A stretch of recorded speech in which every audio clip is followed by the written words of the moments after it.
ایران کے بادشاہ نے اپنے بیٹے کو پڑھانے کے لیے ایک استاد صاحب کا بندوبست کیا۔ استاد صاحب کو کہا کہ میرے بچے کو دین پڑھائیے، میں چاہتا ہوں کل اس نے عنان حکومت کو سنبھالنا ہے تو یہ دین سے آگاہ ہو جائے، اس کو کچھ سکھائیے، پڑھائیے۔ بہت نیک بزرگ بڑے درویش عالم پڑھانے لگے، اسباق مکمل ہو گئے، دین کے اسباق قرآن مجید پڑھایا، احادیث طیبہ کا درس دیا، اصول فقہ سے روشناس کرایا۔ جب بچے نے مکمل تعلیم حاصل کر لی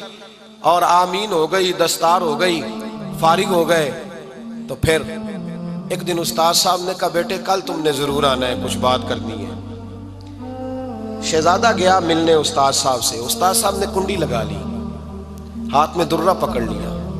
مار مار کے پورے وجود کو زخمی کر دیا، کوئی غلطی نہیں، کوئی بات نہیں، مارا۔ اب بچہ آیا آ کے بادشاہ سلامت سے کہا کہ ابا جی سمجھ نہیں آئی، بڑا مارا ہے استاد نے۔ تو سیانے تھے نا بادشاہ، یہاں تو قاری صاحب روز کٹہرے میں کھڑے ہوتے ہیں، مولوی صاحب آپ نے میرے بچے کو کیوں مارا ہے؟ آپ 8,000 کے مولوی ہیں، میرا کئی کروڑ کا بچہ ہے، سویرے بدل لیں گے، خبردار آپ نے بچے کو ہاتھ لگایا، اپنی حیثیت میں رہے معاذ۔ جو قومیں استادوں کو کٹہروں میں کھڑا کرتی ہیں وہ ترقی نہیں کر پاتی، جو استادوں کو کٹہروں میں روز کھڑا کرتے ہیں۔ کہا ابا جی بڑا مارا ہے، تو والد بڑے سمجھدار تھے، کہنے لگے بیٹا استاد باپ ہوتا ہے، وہ زیادتی نہیں کرتا، کوئی بات ہوگی، میں تیرے استاد کو کٹہرے میں نہیں بلاؤں گا۔ اماں سے بات کی، اماں کہنے لگی بیٹا میں تیرے باپ سے کیسے بات کروں، ڈر آتا۔ وقت گزر گیا، 22 سال بیت گئے، 22 سال گزر گئے، بادشاہ کا انتقال ہوا، شہزادہ تخت پہ بیٹھا، پہلا حکم یہ دیا کہ میرے استاد کو بلاؤ، پہلا حکم۔ استاد جی بوڑھے ہو گئے تھے، چھڑی کے اوپر ٹیک لگا کے آئے اور بھویں سفید ہو کے جھک گئی تھیں، یوں آنکھ کھول کے بڑی مشکل سے دیکھا، کہنے لگے شہزادے حکم ہو۔ کب میں شہزادہ نہیں، اب میں بادشاہ بن گیا ہوں۔ استاد جی 22 سال بیت گئے، آپ نے مارا تھا، پر وہ درد چونکہ زیادتی کی تھی، میرا قصور کوئی نہیں تھا، تو نہ میری روح سے درد گیا ہے نہ میرے جسم سے گیا ہے، میں بے اختیار تھا،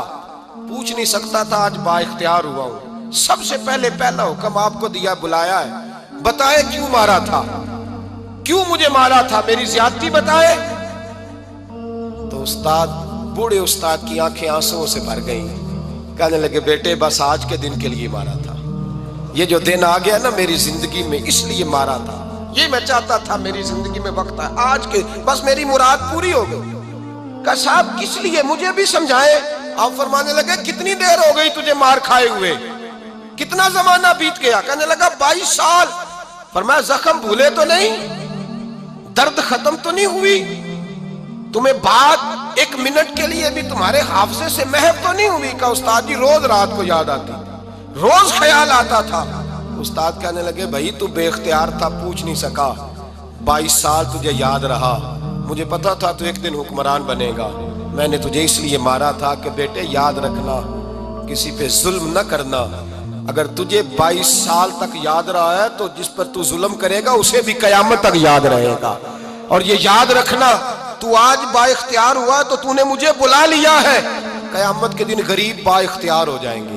مظلوم با اختیار ہو جائیں گے، وہ با اختیار ہوں گے باللہ الواحد القہار، رب کریم کی بارگاہ کے اندر ان کا اختیار ہوگا، اکیلے اللہ کی حکمرانی ہوگی، پھر وہ بلائیں گے بڑے بڑے کچ کلا، دنیا میں جن کی پگڑیاں اونچی تھیں وہ سر جھکائے کھڑے ہوں گے، دنیا میں جو ڈکٹیٹر بنتے تھے ان کی پشتیں لال ہوں گی، ان کو غدار لکھا جائے گا، قیامت تک نہیں بھولے گا۔